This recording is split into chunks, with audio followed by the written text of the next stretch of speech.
గొట్టిపాటి రవికుమార్ అనే నేను శాసనం ద్వారా నిర్మితమైన భారత రాజ్యాంగం పట్ల నిజమైన విశ్వాసం విజేతను చూపుతానని, భారతదేశ సార్వభౌమాధికారాన్ని సమగ్రతను కాపాడుతానని, ఆంధ్రప్రదేశ్ రాష్ట్ర మంత్రిగా నా కర్తవ్యాలను శ్రద్ధతో అంతఃకరణ శుద్ధితో నిర్వహిస్తానని,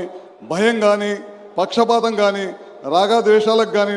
లేకుండా రాజ్యాంగాన్ని శాసనాలను అనుసరించి ప్రజలందరికీ న్యాయం చేకూరుస్తానని దైవ సాక్షిగా ప్రమాణం చేస్తున్నాను.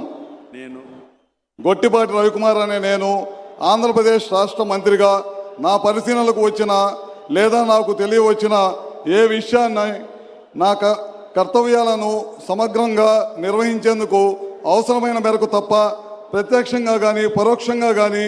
ఏ వ్యక్తికి లేదా వ్యక్తులకు తెలియపరచనని లేదా వెల్లడించనని దైవ సాక్షిగా ప్రమాణం చేస్తున్నాను.